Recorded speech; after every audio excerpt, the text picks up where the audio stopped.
So, hello everyone. We're going to take a look at the May 2018 past paper, and let's just begin with question 1A.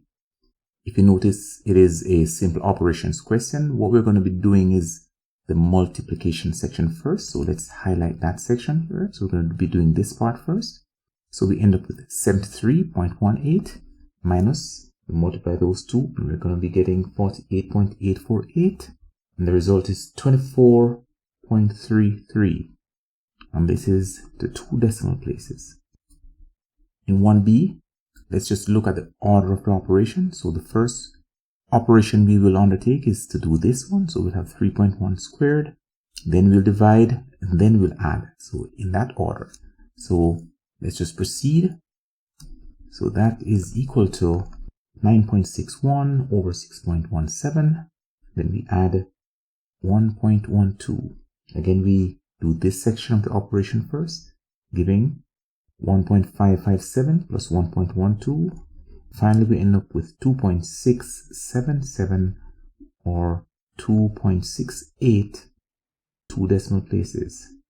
So in question 1B, we have an employee, Jenny, whose weekly wage is such that she gets $600 as the fixed portion of the wage, plus 0.9 times n, where n is the number of customers served. So in any one particular week, Jenny's wage would be described by this equation. And so if she serves 230 customers, then she would receive $600 as a fixed portion, plus 0.9 times 230, giving her a total of $807 for serving 230 customers. So another part of this question is asking how many customers would she need to serve if she's to receive a total wage of at least $1,000.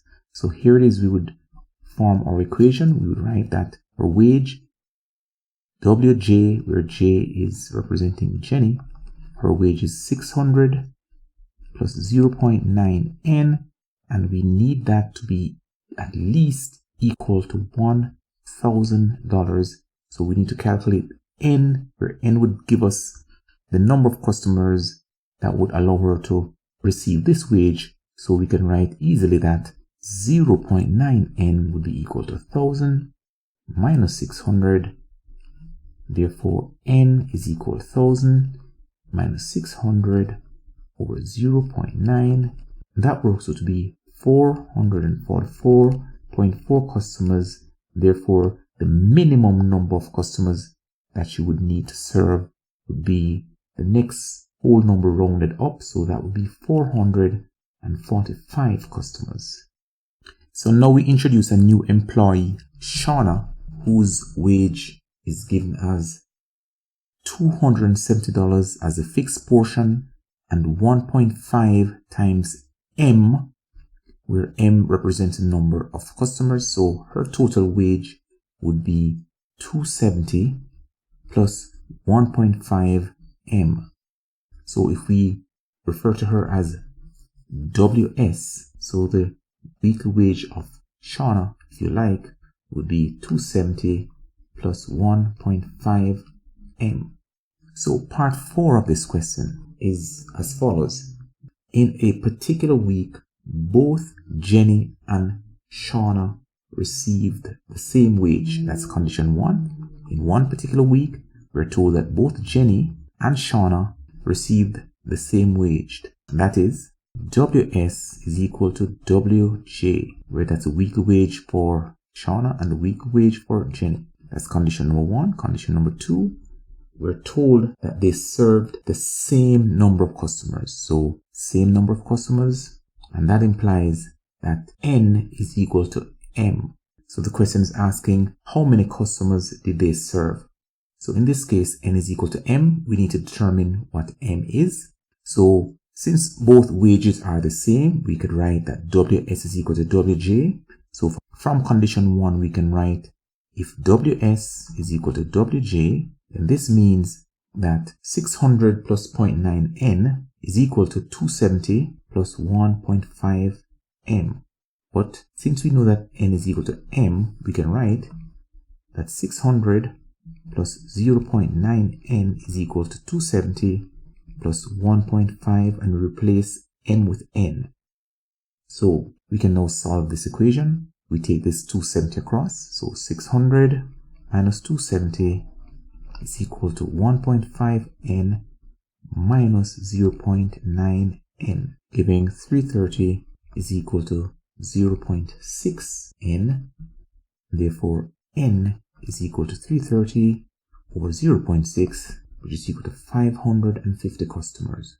So both Jenny and Shauna served 550 customers in that particular week, and under those circumstances, they received the same wage.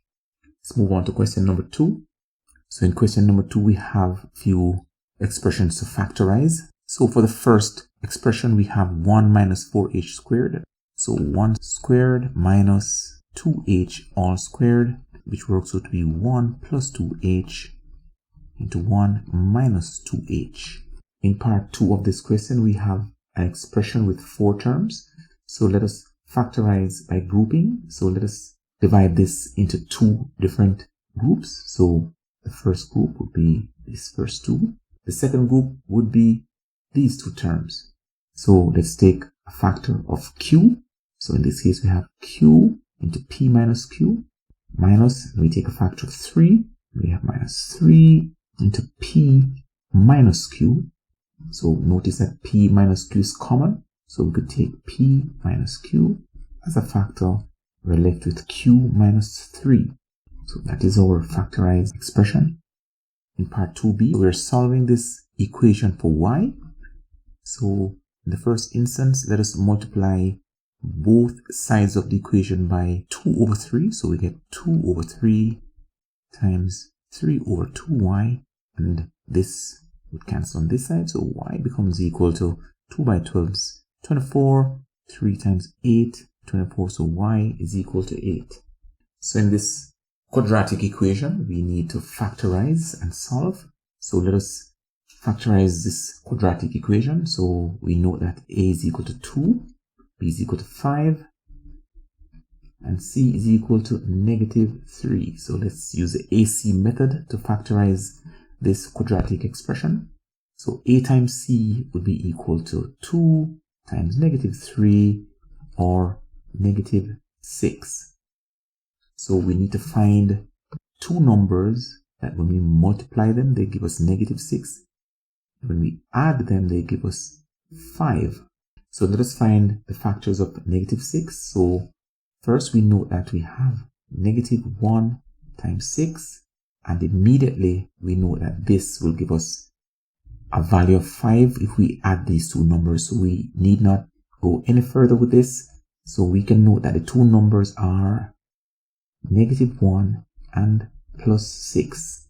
We add these 2, we get plus 5, and we multiply them, we get negative 6. So now that we have our 2 numbers, what do? We replace the coefficient of the middle term, which is 5, with those 2 numbers. So we end up with 2x squared plus 6 minus 1. So we're replacing 5 with plus 6 and minus 1. And we have minus 3 is equal to 0. So we end up with 2x squared plus 6x minus x minus 3 is equal to 0. And we now have a 4-term expression that we can solve by grouping. So let's form 2 groups. So this is group number 1, and this is group number 2. So now that we have 2 groups, let us factorize the first group. We can take 2x as a factor. So 2x into x plus 3. And for the second group, negative x and negative 3, we could take negative 1 as a factor. And we have x plus 3, and that is equal to 0. So we now have x plus 3 common to both of these terms. So we can take x plus 3 as a factor, and we have left 2x minus 1. And those are our 2 factors. We can set that to 0. Now x plus 3 is equal to 0 or 2x minus 1 is equal to 0. So if x plus 3 is equal to 0, then it means that x is equal to minus 3. And if 2x minus 1 is equal to 0, this implies that x is equal to 1 over 2. So these are our two values of x that satisfy this equation. Let us move on to the next part of this question. So here we have an equation and we're given the value of the variables in the equation. So we're going to stick these values in this equation and determine the value of f. So we can write f is equal to m is equal to 3, v is equal to 2 minus u, which is then negative 1, all over t, where t is equal to 1. This will also to be 3 into 2 minus a negative 1, so we have 2 plus 1, so that works out to be 3 over 1, giving f is equal to 9. So in the next part of the question, we need to make v the subject of the formula. So let's rewrite the formula, which is f is equal to m into v minus u all over t, and we need to make v subject of the formula.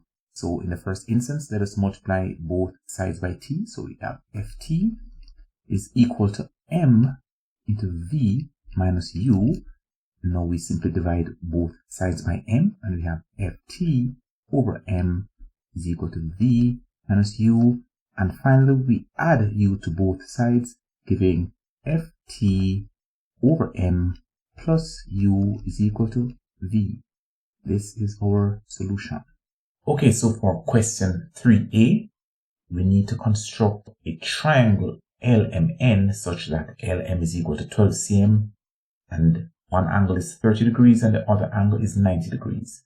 I always like to make a simple sketch first just to see what I'm doing.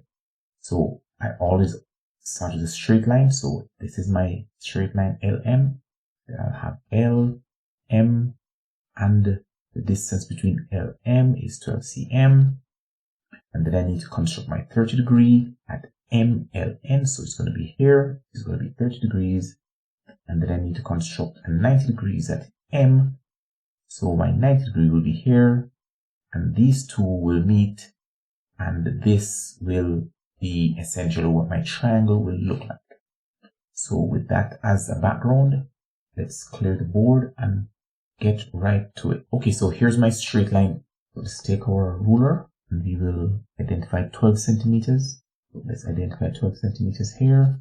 And that would indicate 12 centimeters. Let's identify this. Points L, points M. And we know the distance is 12 centimeters between L and M. Next, we need to construct a 30 degrees at point L. How do we do that? So we take our compass, we move it over, and we place the center of the compass at point L, we extend to a reasonable distance, and we strike an arc. Next, we move our compass with the same radius. We do not change the radius. We move our compass over with the center at this point, and we strike another arc. This arc will intersect the first arc. So once we have our intersection, we draw a straight line between L and the intersection. And this will represent our 60 degree line. Now, in order for us to get a 30 degree line, we'll need to bisect this line. So let's use our compass again. Let's change the color of our arc in this case. So we take our compass and we draw an arc that intersects both lines. And then with the center at point 1, let's use this point as center. Let's identify the 2 points we'll be using as centers. These are the 2 points that will be used. To the first point, and we strike an arc. Then we move our compass to the second point, center, and we strike another arc. We now draw a line through that intersection. Let's identify the intersecting point. It's here. And the line from L through the intersection will be our 30 degree line. Let's identify it here. So this angle is 30 degrees. We now need to construct a 90 degree at point M. So how do we do this? Once again, we make use of our compass. We place the compass at point M, and we strike an arc on both sides of the line. We'll proceed to strike an arc on this side of the line, and strike another arc on the opposite side of point M. Then using these 2 points as centers, we will open our compass a little wider and then strike an arc above the point M. And then shifting our compass to the other point, we will strike another arc to intersect the first arc. And let's identify the intersection of those 2 lines. And then we simply use our ruler to connect the line M. So we draw a straight line from M through the intersecting point to connect with the 30-degree line. And this will identify our point N. Let us look at question 3b. So in question 3b, we have a transformation question. So first, let us recognize that the coordinates of P. So P is at coordinates 2, 2, and Q is at coordinates 4, 1. So if we're going to enlarge this object by a scale factor or an enlargement factor of 3, the point P prime would be somewhere along this line in the same direction, and OQ prime would be along the line OQ. If I were to project this line, then I could measure along this line to find the point OQ prime and OP prime. So how do I want to think about this? So let us note first that OP prime over OP is equal to 3, and similarly OQ prime over OQ is equal to 3, and therefore we can write that OP prime is equal to 3 times OP, and OQ prime is equal to 3 times OQ. This is simply saying that the distance between O and P prime is 3 times the distance between O and P. The distance between O and P can be measured with a ruler, and we simply multiply this distance by 3 along the same line to find the point P prime, and similarly for Q prime. Okay, for an enlargement about the origin, we could use a vector method to determine the points P prime and Q prime. Let's just recognize that the position vector of P, which is OP, is equal to 2, 2. And we could write similarly that the position vector of point Q, which is written as OQ, that is equal to 4, 1. And since we know that OP prime as a vector would be equal to 3 times the position vector OP, we could write that as 3 times 2, 2, giving 6, 6 as the position vector of the point P prime.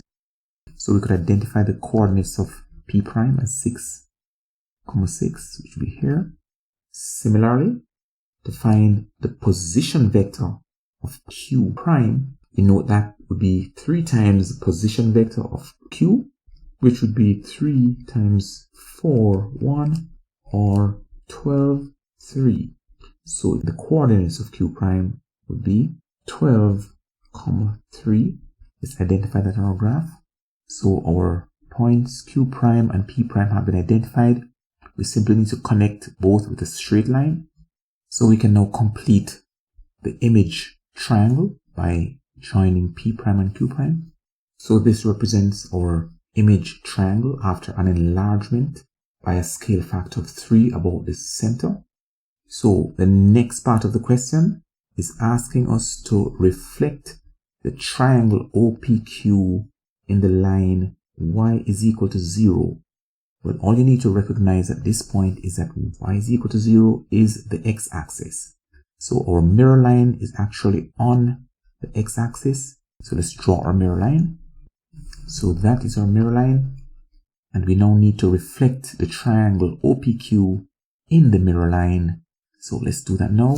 So point Q is 1 unit away from the mirror line, and therefore Q double prime would be 1 unit on the opposite side of the mirror. So it would be here, this label, Q double prime.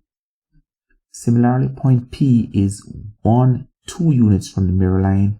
So P double prime would be 1, 2 units on the opposite side of the mirror. So let's label this one as well. We can now connect these points to show our new image after a reflection in the x-axis. Let's do that now. So notice that O, P prime, Q prime represents the image after a reflection in the x-axis. Let's move on to the next question.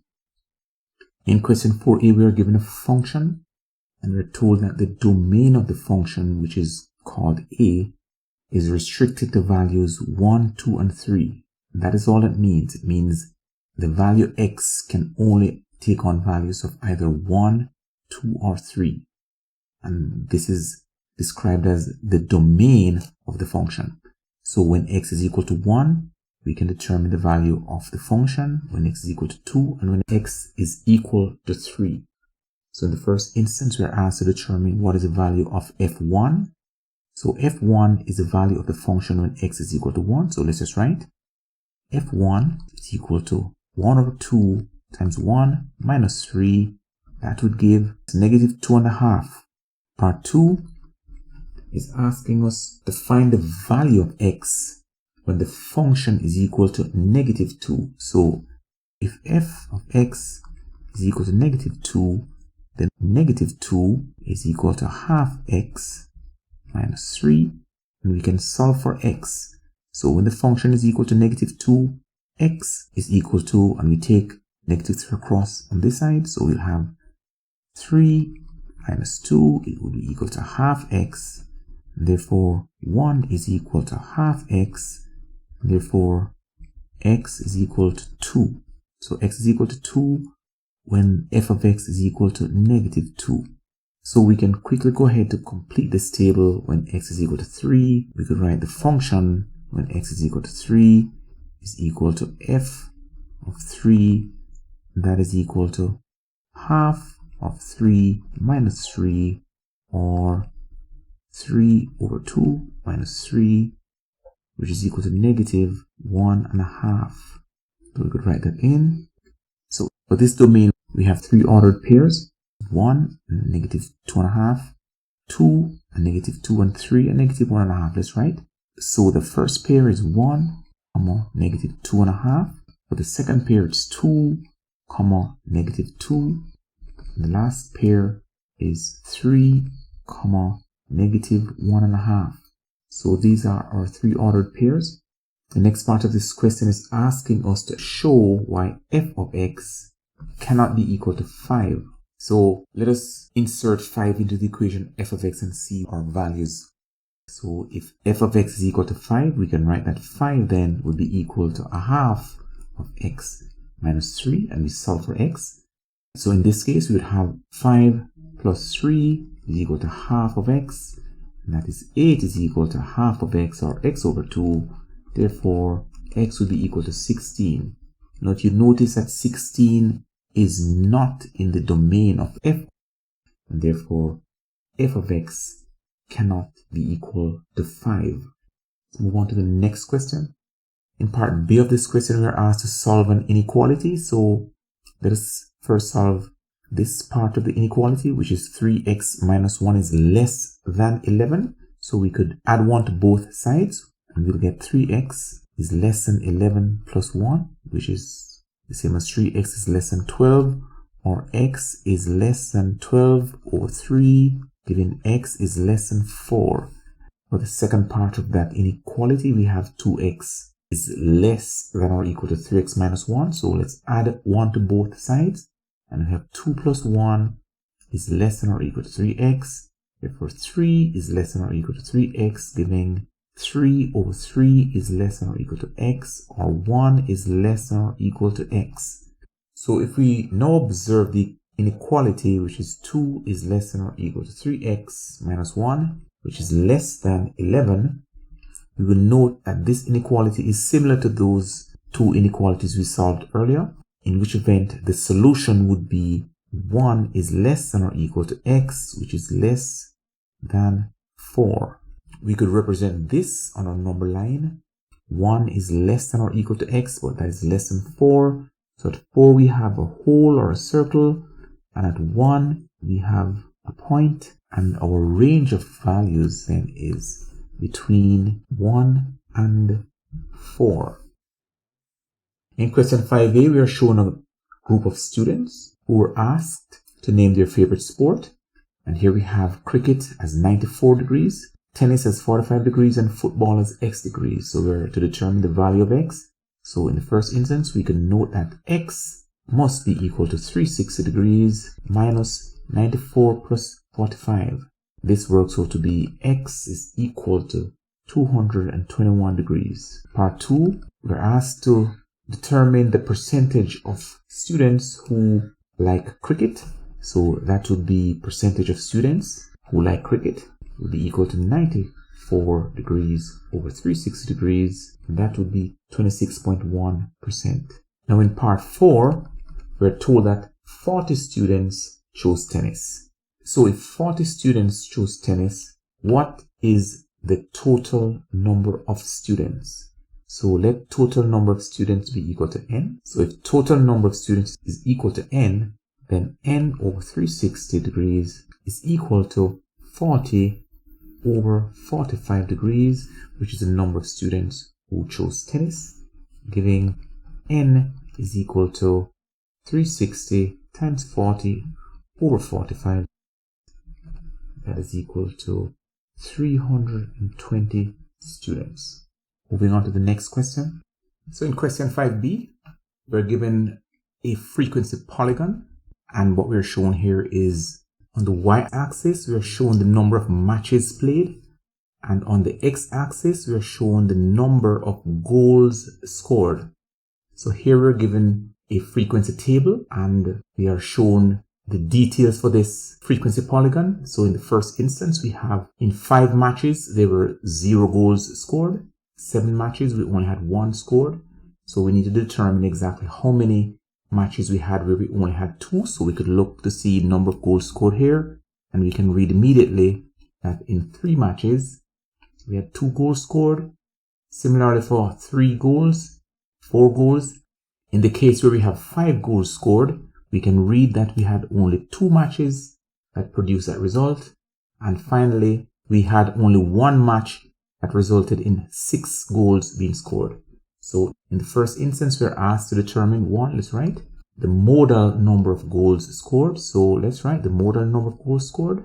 So let us identify what the mode is. So mode, let's just define that again. So the mode represents the number of goals that are scored the most.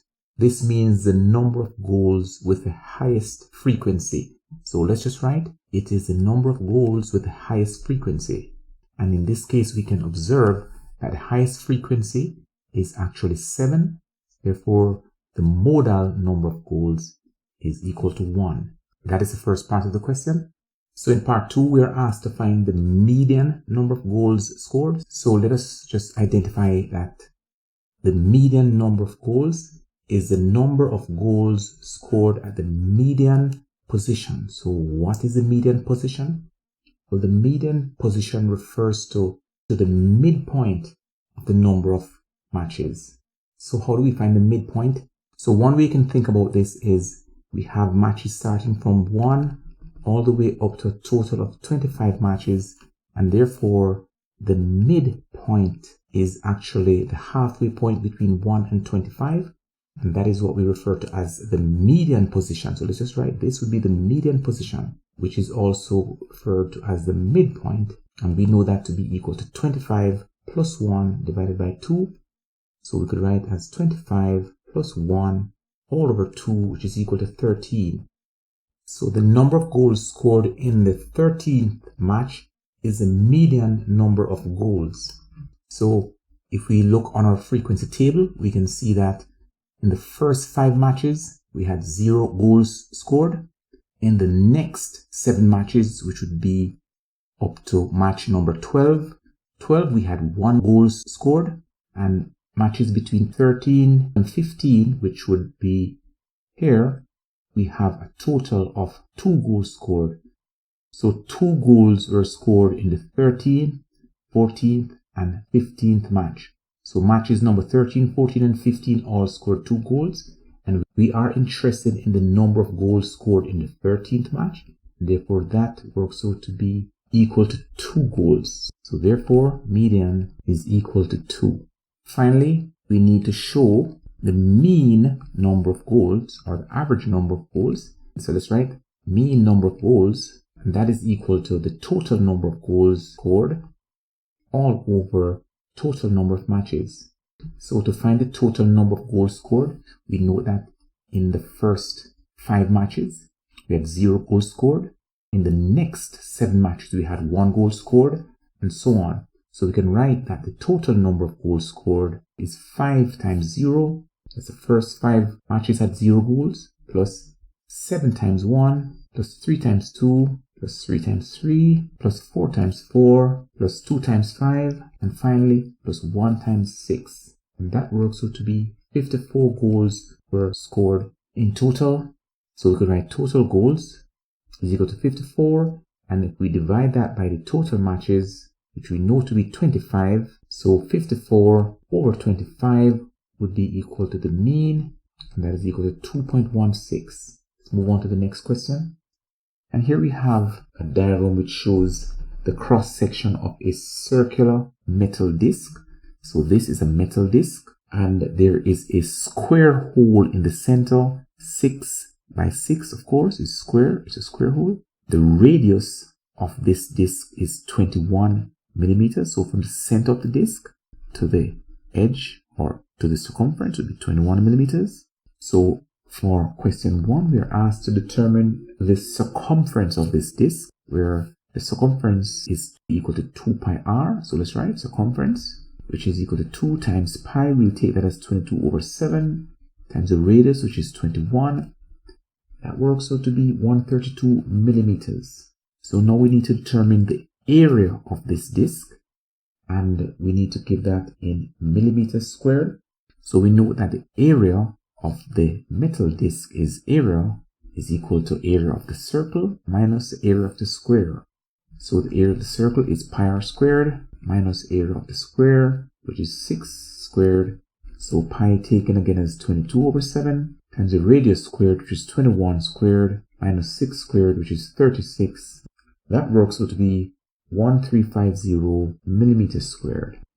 Now we're given the following information for part 3. We're given that 1 cm cubed is equal to 1000 millimeter cube. So this is information we're given here. So let's just note that here. And we're told that the thickness of the disc, which is what I've shown here, is 2 millimeters, is 2 millimeters thick. And we're asked to determine the number of discs that can be constructed given that we have 1000 centimeter cubed of available material.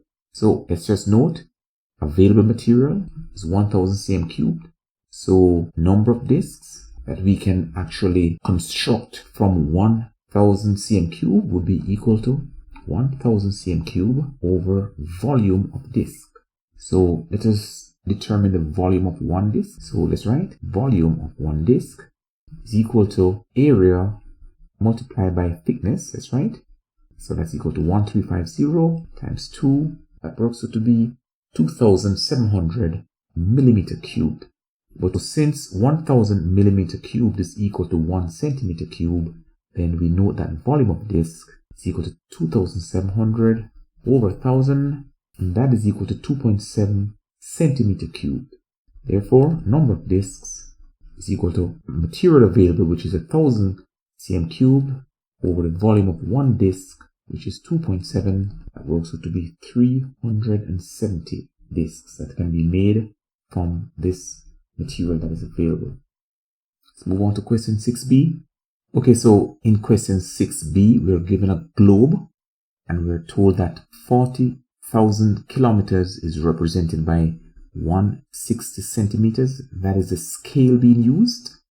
So the question is, what length x would be represented by 500 kilometers? So we can relate these two as 40,000 over 500 would be equal to 160 over x, where x would be in centimeters. Therefore, x would be equal to 500 times 160 over 40,000. That works out to be 2 centimeters. In part 2, we're given that the distance between P and Q is represented by a string of length 25 centimeters. So what is the actual distance in kilometers? So once again, we could use our scale. So if 40,000 represents 160 cm, then if we have 25 cm, what would be the value that represents in kilometers? This is 4,000 kilometers. So let's call this value y. So we could write an equation that 40,000 over y is equal to 160 over 25. Therefore, y is equal to 25 times 40,000 over 160. That works out to be 6250 kilometers. In question 7, we're given a figure, a pattern, and we're asked to study the pattern carefully from this table. So this would represent the 4th figure in the sequence. Now we need to study this pattern carefully in this table and make some determinations based on what it is that we're seeing. So first we notice that we have a certain number of squares denoted by S, and we also have the perimeter denoted by P. So for the first figure in the table, we notice that we have 3 squares and a perimeter of 8. For figure number 2, we have 5 squares and a perimeter of 12. For figure number 3, we have 7 squares and a perimeter of 16. So we need to look for patterns in these 3 figures. So first we notice that if we look at the squares, for example, we notice that it is increasing by 2. 3 plus 2 is equal to 5. 5 plus 2 is equal to 7.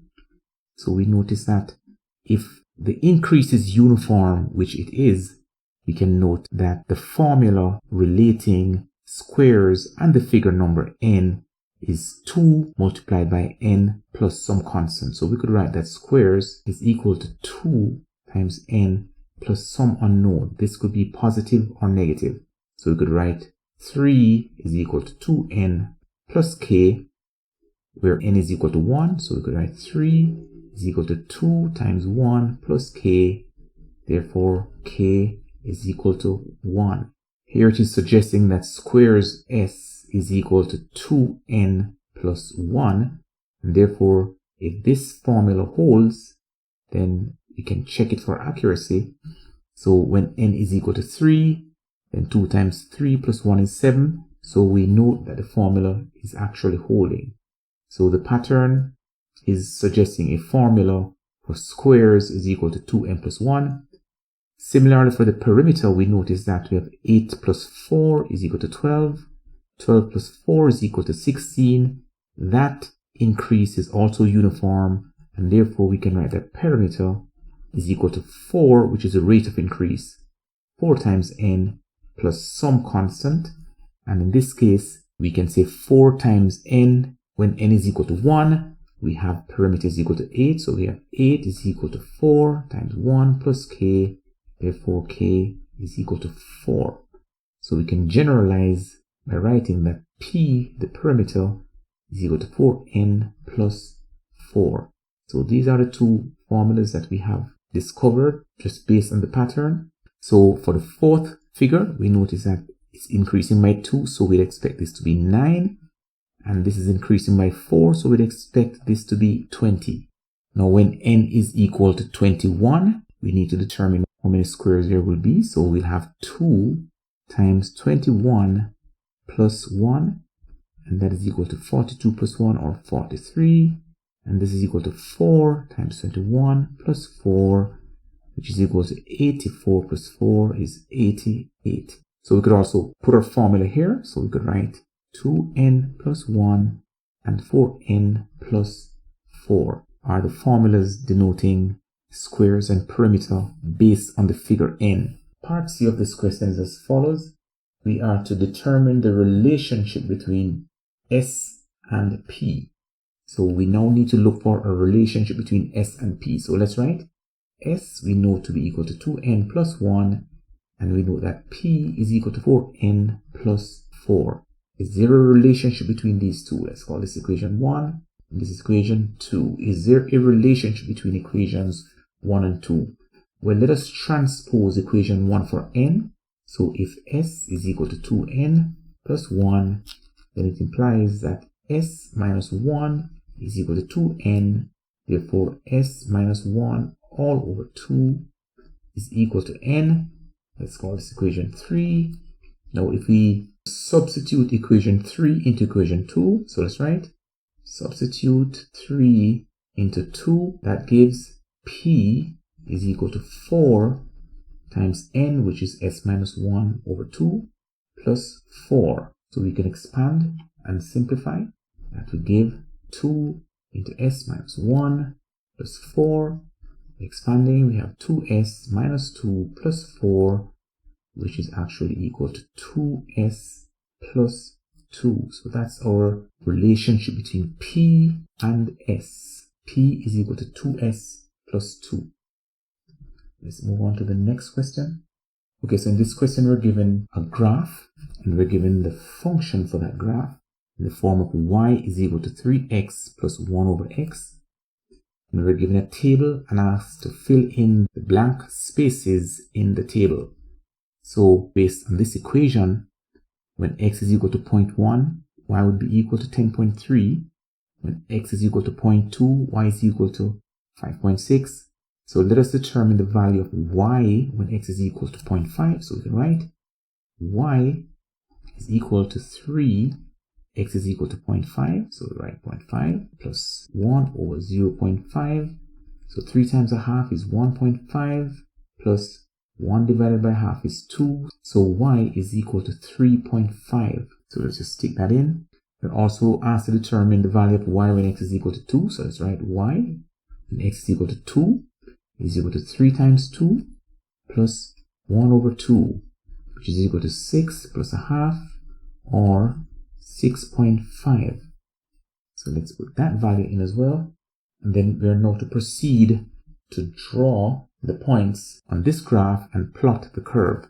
So if you notice, we've already given an indication of where they are, but let's just confirm that we're all on the same page with this. So when x is equal to 0.1, 0.1 is here. Let's look at our x-axis to see how it's graduated. So it's 0.1, 0.2, 0.3, 0.4, 0.5. And y-axis is going up in terms of 1, 2, 3. So when x is equal to 0.1, y is equal to 10.3. So it is 1, 2, 3. So that value is here. When y is equal to 0.2, x is equal to 5.6, which value is here. And we continue plotting the points as shown until we complete all values in the table.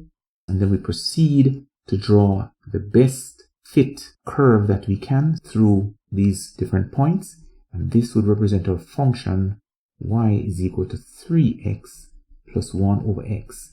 So now that we have drawn the curve, we're asked in section 3 to determine a solution for the equation 3x plus 1 over x is equal to 6. This is the same as saying when y is equal to 6, what is the value of x? So let's just make that point clear.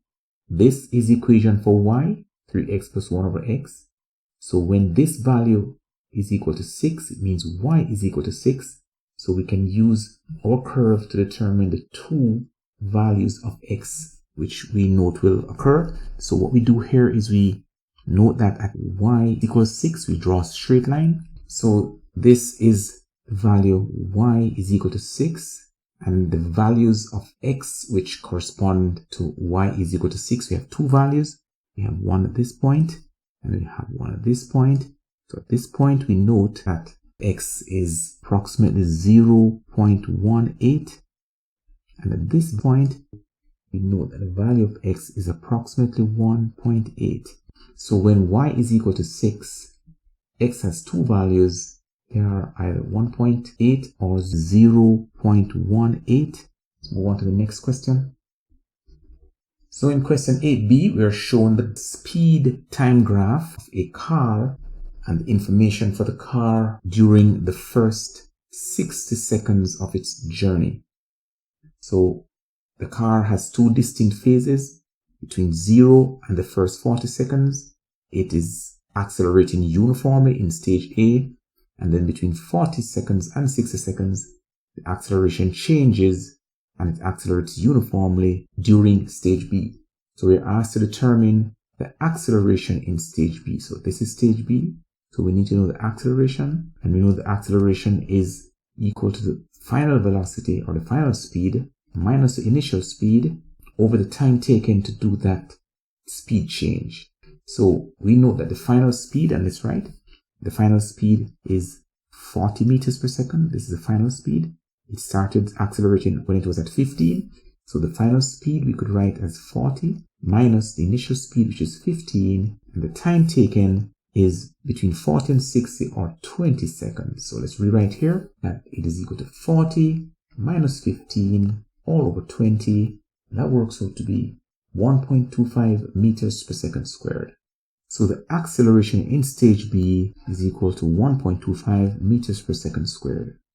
So that's the first part of the question. The second part of the question, I'll put it right here. So this is asking for the average speed in stage B, and that is equal to the final speed or final velocity, if you like, plus the initial velocity or speed all over 2. So the final speed is 40 plus 15 over 2, and that is equal to 27.5 meters per second. Part 3 of this question is stating that at the point t is equal to 60 seconds, the car starts slowing down uniformly with a deceleration of 2.5 meters per second squared. So deceleration is simply acceleration in reverse. So it has a negative sign, so it's negative 2.5 meters per second squared. So the question is, how long will it take for the car to come to rest? So we're asked to determine this time period.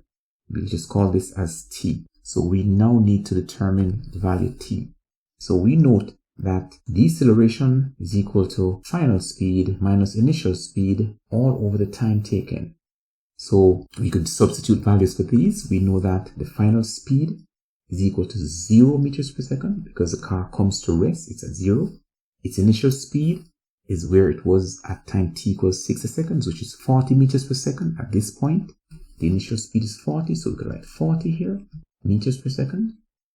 And the time taken is what we refer to as t, which is unknown. And of course, the deceleration is negative 2.5 meters per second squared. So we have one equation, one unknown, so we can solve. Let's rewrite.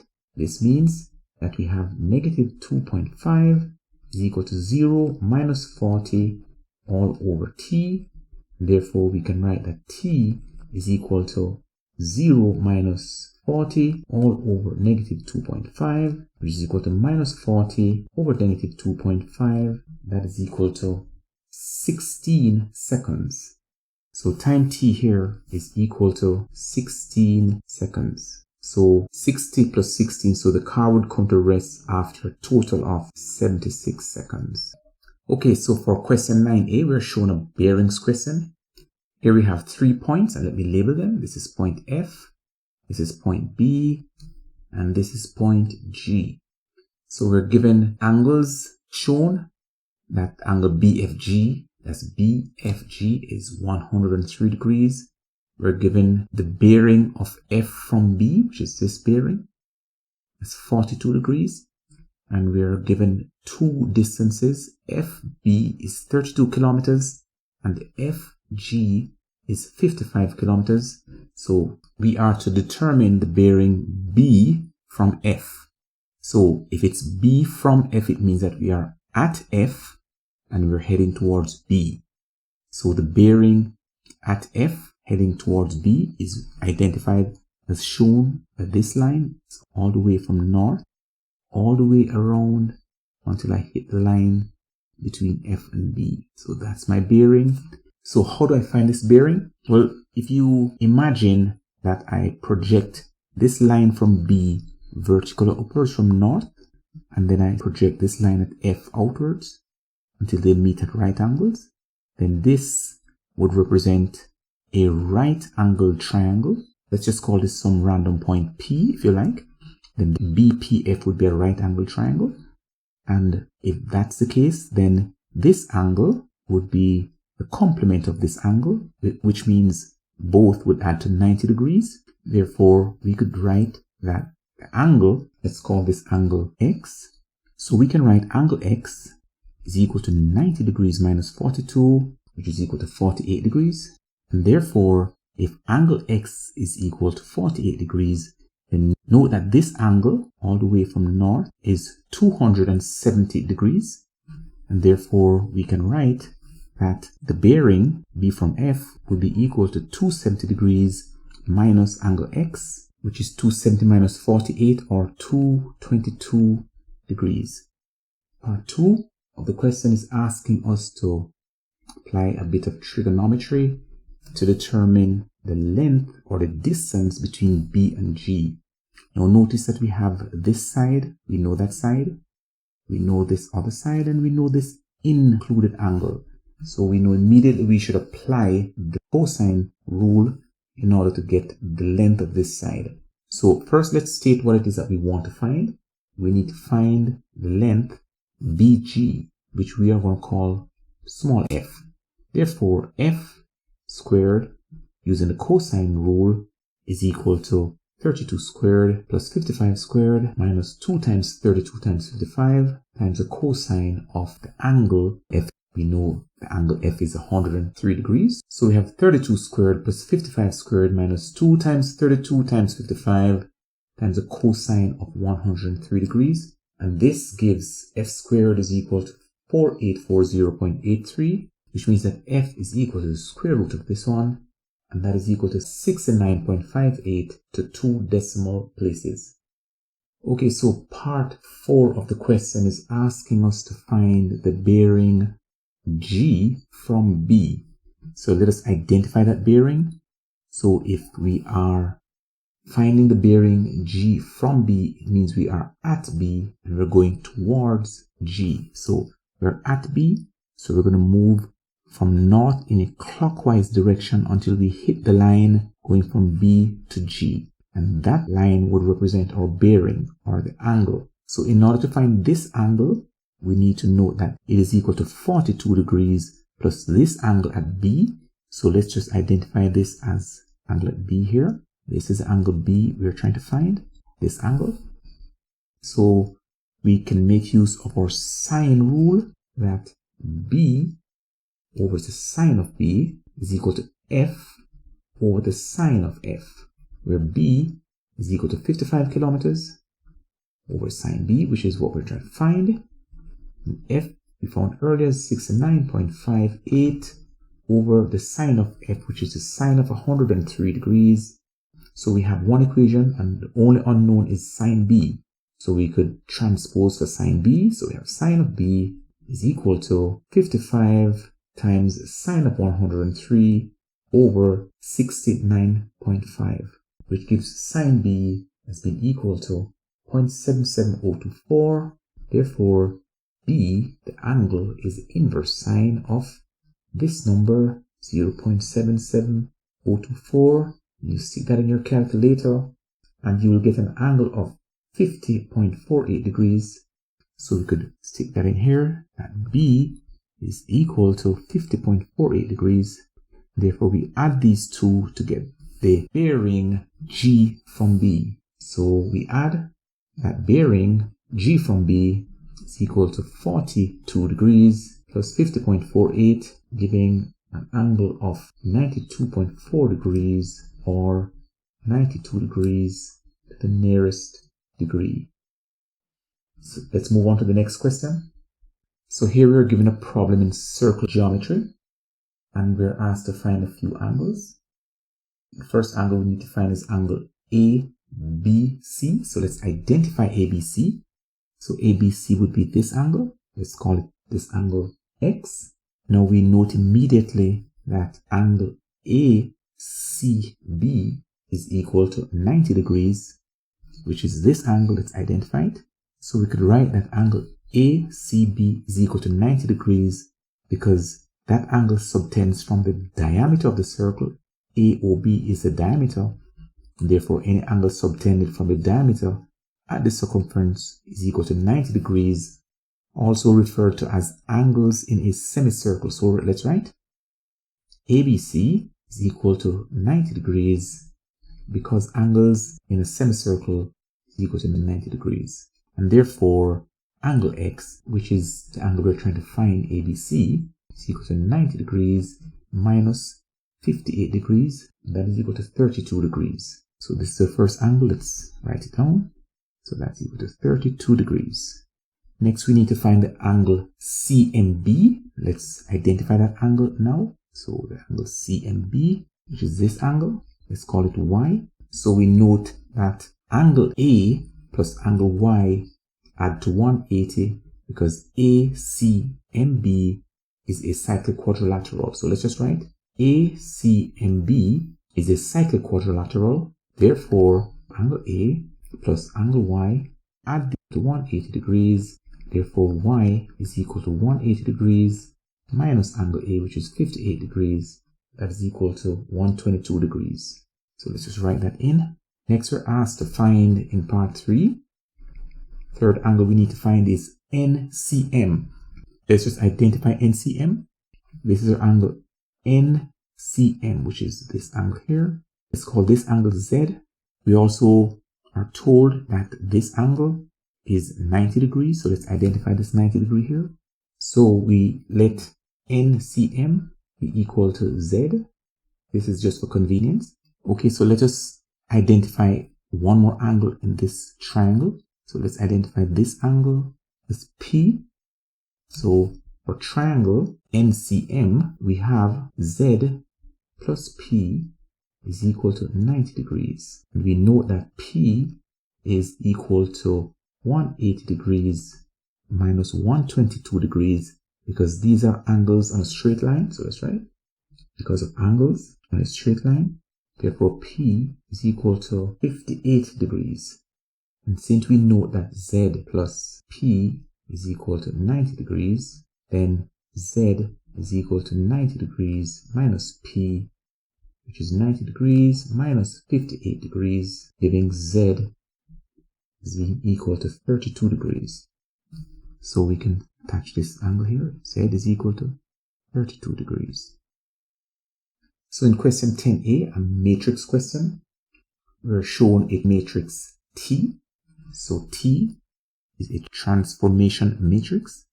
So we are now told that under this transformation, a point A at negative 2, 3 maps to its image A prime at A, B. And therefore, we need to determine the values of A and B. So the first thing to do is to write the transformation equation. So we note that the transformation equation is written as T times A is equal to A prime. This would mean that A can be written as negative 2, 3, and A prime we could write as A, B. So let's write as T to negative 1, to 0, A, which is negative 2, 3, and that should map to A prime at A and B. So this is T, this is A, that's equal to A prime. So A is equal to 2 times negative 2 plus negative 1 times 3, but that is equal to negative 7. And B is equal to 2 times negative 2 plus 0, that is equal to negative 4.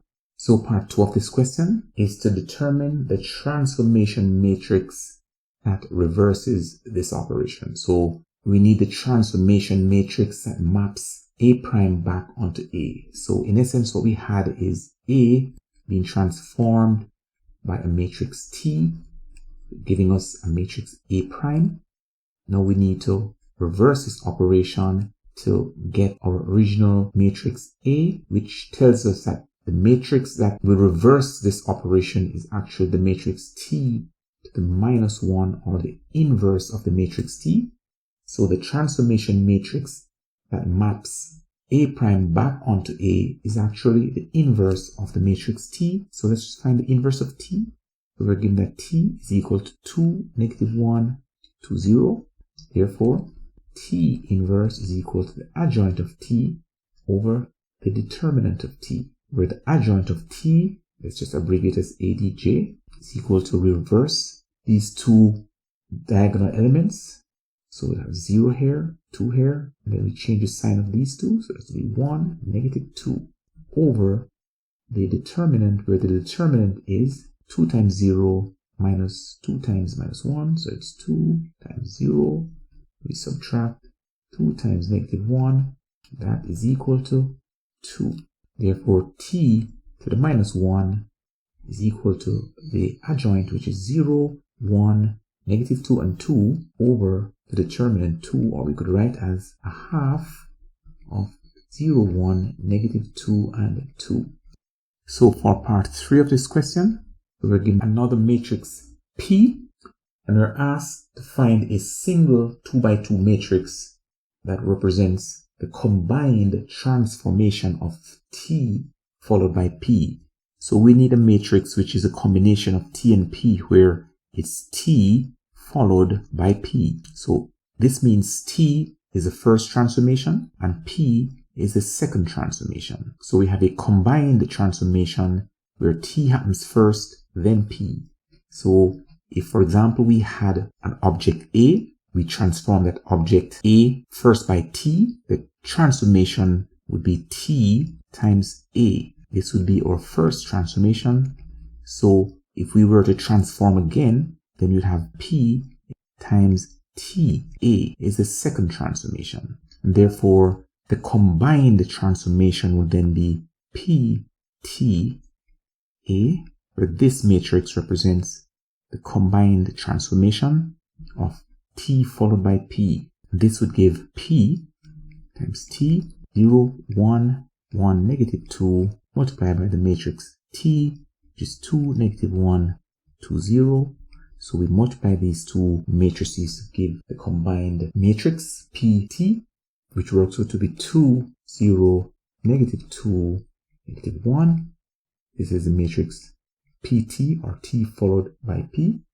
That represents our combined 2 by 2 transformation matrix. Finally, we're asked to find the image of the point 1 and 4. So we have a point, let's call it x, 1, 4. And we're asked to find the image under the combined transformation. Therefore, this is our object, 1, 4. And under this combined transformation, we would have PT is a combined transformation times x is equal to x prime. So PT is 2, 0, negative 2, negative 1 times the matrix X, which we'll write as a column matrix, 1, 4. That works out to be 2, negative 6. So the coordinates of the point X prime would be X prime at 2, negative 6. So under the combined transformation, X at 1, 4 would map to its image at 2 and negative 6. Let's move on to question 10b.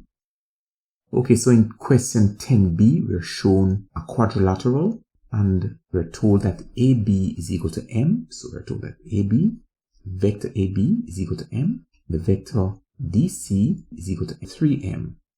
At once we note that based on this, we could say that DC is a scalar multiple of AB, where K is equal to 3. So DC is equal to 3 times AB. Therefore, they are parallel. So AB and DC are parallel. We can also state that AB, from this, we could write that AB is equal to 1/3 of DC. So we could make these two statements immediately. Next, we need to express BC in terms of M and N. So we have N is a vector going from A to D. We note very careful the arrow going from A to D. So that's the vector AD. We already stated that AB is equal to M. DC is equal to 3M. And finally, L is midpoint of BC. So this is a halfway point. So we can make certain statements about that. We'll show that in a bit. So we're now asked to determine the vector BC. So let's write. We need to find, in terms of M and N, the vector BC. So let's just identify where BC is. So BC is a vector going from B to C in this direction. That's the vector BC. And to find this vector BC, we are at B and we're going towards C. So we can find any path to get there. So let's take the long way around. So we go from B to A in this direction. Then we go from A to D in this direction. And then we go all the way across to C in that direction. So we can write BC is equal to the vectors going from B to A plus A to D plus D to C. Let's just show that again. It's the vector going from B to A, then A to D, then D to C. That's how we get there. So we could replace these with the vectors M and N. So between B and A, it's the inverse vector from A to B, which we know to be M. So this would be negative M plus A to D, going in the correct direction. So it's positive N plus D to C, which we know to be 3M, going in the same direction. So it's positive 3M.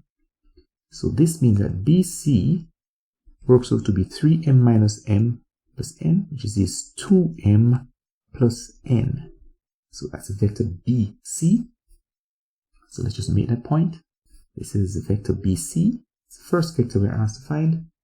Next, we're asked to find the vector BL. So let's just identify that vector. So the vector going from B to L is this vector. So here's a vector going from B to L. Let's put an arrow, label this vector correctly. So this vector is going in this direction. So this is the vector B to L. So in order to find that vector, we can write BL is the vector going from B to A. So let's just use a different color to denote what we're doing. So we're going this direction, B to A. We're going from A to D. And we're going from D to L. So let's write. So it's B to A to D, D to L. So do we have vectors for these? Yes, we do. B to A we note to be equal to negative M. We showed that earlier. A to D is equal to N. And D to L, now note very carefully that between D to C it's 3M. And since L is the midpoint, then D to L is a half of D to C. So we could write it's a half of D to C. So that's equal to negative M plus N plus a half of DC, which is 3M. So we could simplify by writing as negative M plus N plus 3 over 2M. So if we have 3 over 2M and we subtract 1M, we're left with a half M. So that's equal to N plus a half M. That would be our answer. So this is a vector BL. This takes us to the end. So I will see you next time.